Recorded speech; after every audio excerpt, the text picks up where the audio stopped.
Hello from NAB. Super excited to be talking to everybody at DV Asia. We're going to be showing some previews of some of the upcoming features that will be coming later in 2016 for Creative Cloud.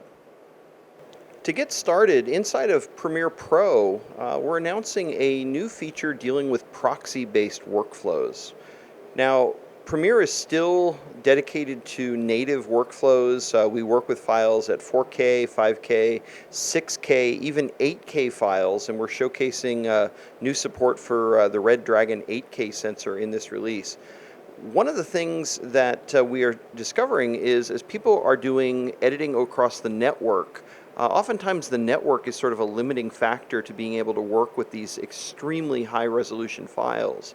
And so adding a proxy-based workflow is an important tool for a lot of our broadcasting customers and customers that are working in places where you need to share assets across the network. So this is a sequence that I'm working with here. These are all 5K files. I can kind of zoom in here. You can see this is 5120 by 2700, this particular sequence. These are all pieces of red media.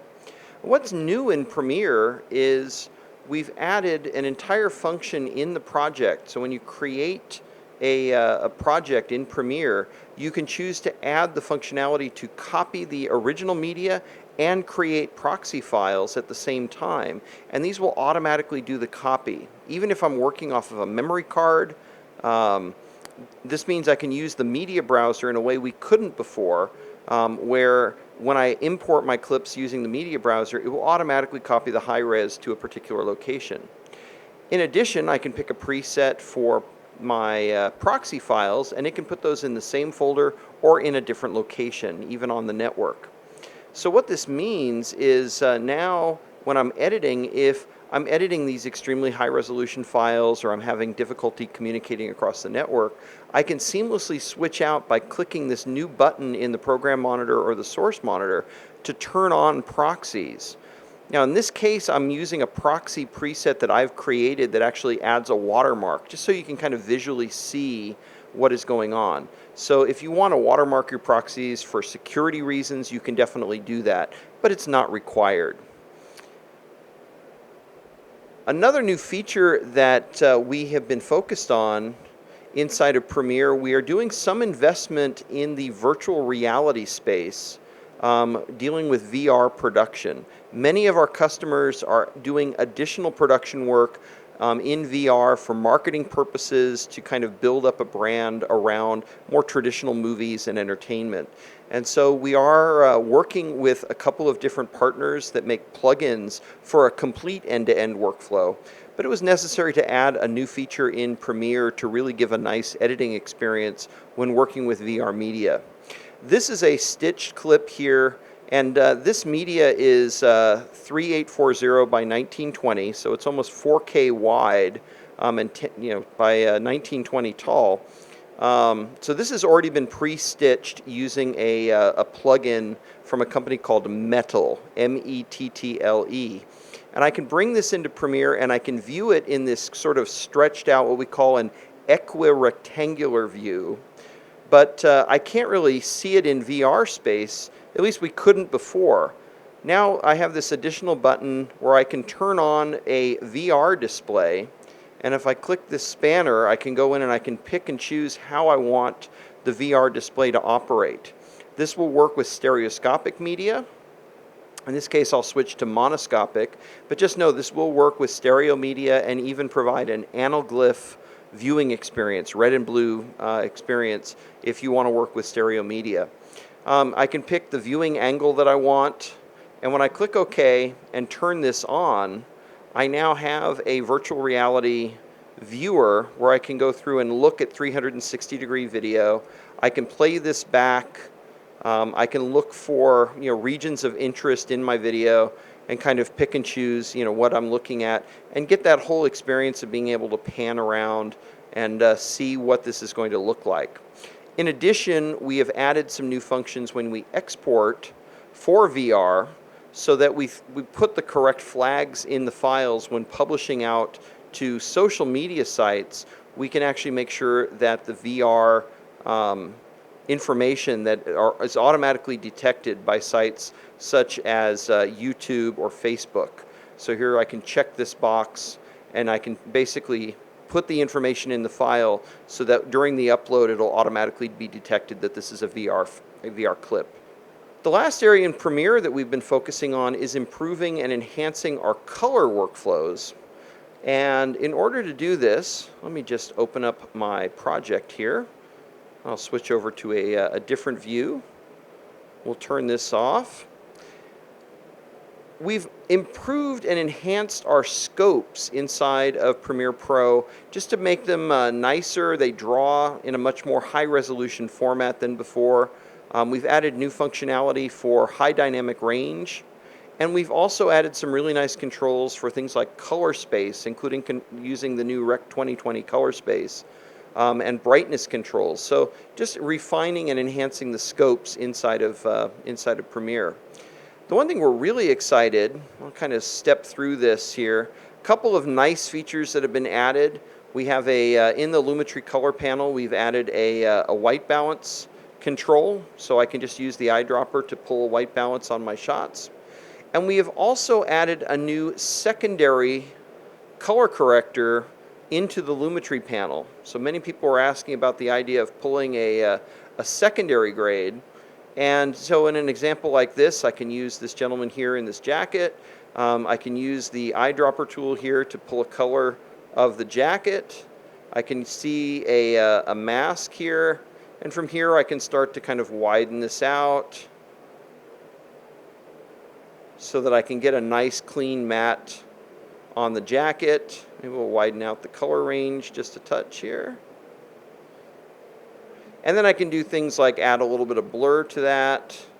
And we have all of these wonderful controls for viewing options, as well as doing simple adjustments. Here I'm just taking the temperature slider to kind of change the color of the jacket somewhat. Or I can use traditional three-way color correctors as a secondary grade on this. So a lot of nice enhancements to the Lumetri color panel from what we introduced in 2015. One other nice feature that we've improved on is a new audio workflow, and this involves moving between Premiere and Adobe Audition. Now, the Audition team looked really closely at what we're doing with the Lumetri color panel to make it easier for people to use color in their workflow, and came up with a very interesting concept for working with audio in a similar way. So inside of Premiere Pro, I have the ability to just take any sequence, right-click on it, and I can choose to edit this in Adobe Audition. And we added in the last release the ability to dynamic link the video portion of the timeline so that this is an actual link between Audition and Premiere Pro. I'm not going to do that right now. I'm just going to switch over to Audition to show you what we've done with this new, what we call the Essential Sound panel. The idea behind this is I can use a multi-track session like this, and I can assign a role for specific parts of my sound. So dialogue, music, sound effects, and ambient sounds. And basically, if I do this, I'll go ahead and select my clips of my voiceover here. I can go through and assign these as dialogue, and from here I've got different presets as doing the right things towards audio. I also have simpler controls down here, such as unification of loudness, making sure the clips all have the same volume. Repairing potential problems in audio, I can go through and say I want to reduce the rumble or I want to de-hum the audio. Also improving clarity. These are simple controls for things like dynamics. I can just turn that on and work with a simple slider here for dynamics. But the beauty of this is when I do this, what is actually happening is there's an effect rack where this is applying a much more complicated effect to that particular clip, or in some cases even a bunch of different effects in the effects rack. So this slider may just look like a simple control. I can turn this up or down here, but what's actually happening is this is making a very complex change to in this case, a dynamic processor. You can see how it's adjusting the S-curve. We understand that audio engineers want to have this fine-tuned control, but many people don't understand how to go in and adjust some of the really powerful effects inside of Audition. So this gives the best of both worlds. A simple control that anybody can use to provide that extra warmth or depth in a dialogue track, like we have here, for example, or at any point in time, you can open up the more advanced effects and continue to work on the audio and tweak it however you want to tweak it. So it's a really, really nice, elegant workflow to provide better control for simple use and still maintain the ability to go advanced when necessary. And we have different roles for different tracks. I can go in and use music, sound effects, and each of these have a different set of effects and different things that you might want to do to the audio based on these different roles. So sound effects or ambience, we might want to do and adjust like the stereo width and make the sound effects more wide and put them more in the left and right speakers. So we have a special control for that. Again, by doing this, what's actually happening is there's a series of effects that are being applied to the track or to the clips to actually make that happen. So as soon as I turn this on, make a bit of an adjustment, I can see that this is using the stereo expander effect. And again, 2 sliders in this particular effect, but making these adjustments does a very specific thing inside of this larger effect. The last thing I would like to cover is Adobe After Effects. In the 2015 release, we went through and released the first version of After Effects that uses a new rewrite of the core code base of After Effects. Basically, the foundation of After Effects was over 20 years old.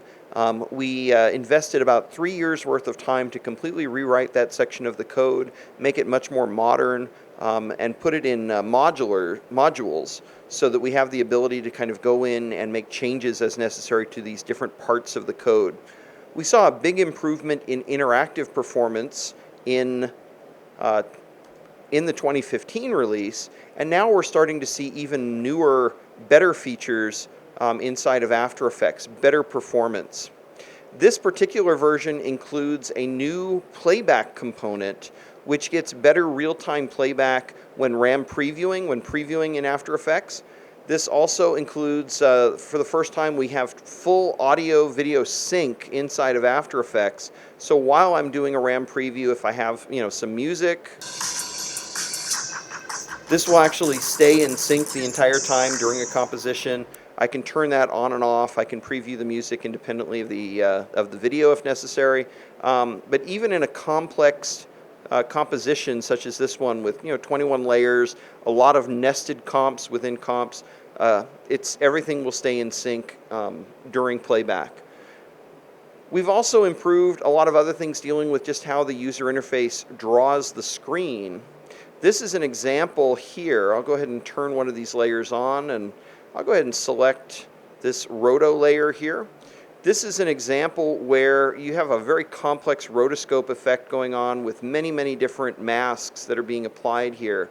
And we're actually seeing much better improved performance when doing this type of graphic overlay for things like masks during playback, better than we ever have before.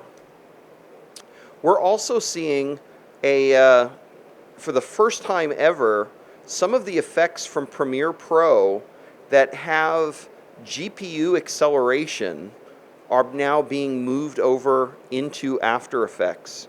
So for many years, Premiere benefited from After Effects. It used the same plugin architecture, the same effect architecture as After Effects. And the Premiere team has been doing many, many things for GPU acceleration on many of the effects over in Premiere. Now, for the first time, the After Effects team can benefit from that, and we're starting the process of importing those effects over into After Effects. So the very first effect that we're talking about today is something called Lumetri Color. So the Lumetri Color engine is now GPU accelerated. We even have the same badges showing that this is a 32-bit color effect. Now show up over inside of After Effects. And so now when I go in and I use these different layers, if I go into the Lumetri adjustment layer, let's open up the effect controls. You can see here is the Lumetri color effect actually running inside of After Effects, and this will be GPU accelerated. You'll get the same type of performance that you would expect to see over in Premiere Pro. First time ever we've had that. We've done a lot of work integrating Adobe Stock into After Effects. So the Libraries panel has new benefits in different filters that can be used for searching within libraries or searching the Adobe Stock website for stock imagery. And of course, Adobe Stock works great. It's actually set up in such a way that if you have stock footage in your library, you can use the watermarked version. You can download as many watermark copies as you want. If you decide to license any of your stock video clips, you simply right-click in the library panel and choose License Footage. It will replace it automatically down in your compositions, removing any watermarking that might be going on. So it's a really, really nice workflow when you're working with stock footage. And Adobe Stock just recently added over 100,000 4K or higher resolution files to the Adobe Stock library. So if you're looking for ultra high resolution media, Adobe Stock has an entire library of over 100,000 clips. The last thing that I want to cover is an improvement on the Cinema 4D workflow with After Effects. As you may know, After Effects and Cinema 4D have worked together now for a few versions. What we are improving on is now if you've done something like this animation here, where I have some text and a shape layer and there's some wiggle animations that are going on, for the first time we can take text layers, shape layers, and I can choose to export these out to Cinema 4D using the Cinema 4D exporter. And these shapes will show up in a C4D file. I can open them up in Cinema 4D. I can make adjustments to them, extrude the text, I can edit the text, use effectors within Cinema 4D. So we have a very, very powerful workflow. In this case, I'm just going to export this out to my desktop. Let's call this TV Asia. Oops, I'm going to do that one more time. We will select this, export. I'll put this on my desktop so I can find it.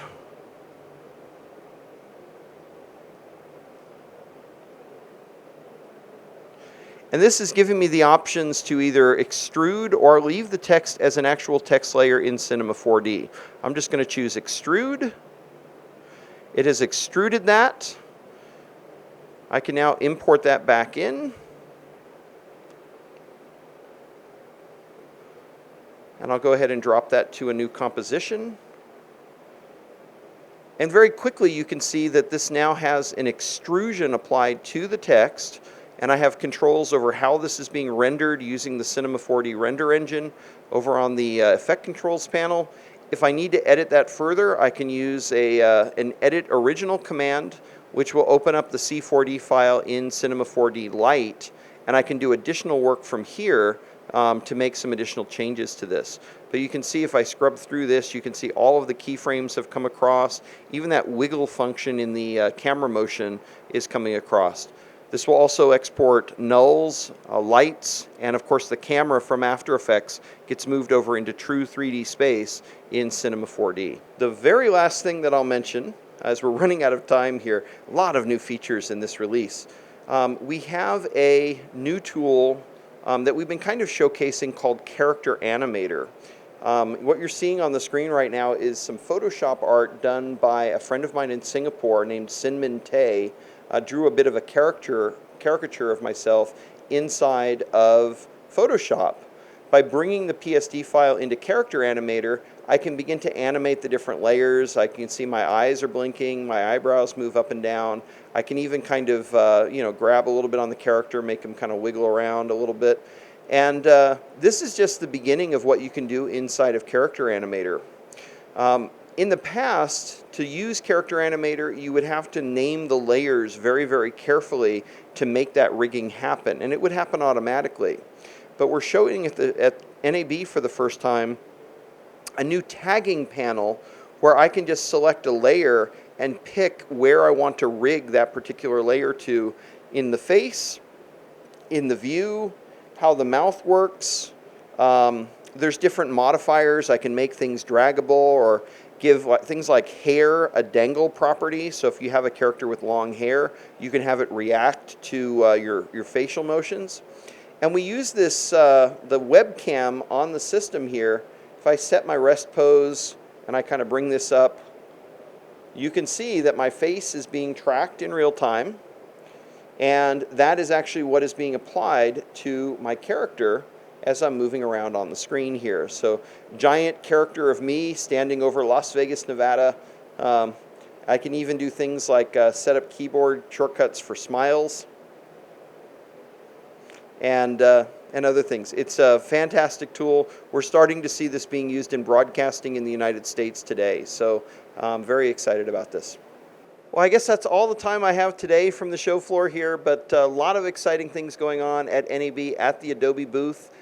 We've also had some amazing guest stars, including some of the people on the Deadpool team actually demonstrating how Premiere and After Effects were used in the making of that particular motion picture. So it's been a really exciting show for us, and hope you've enjoyed seeing just a taste of what NAB is all about.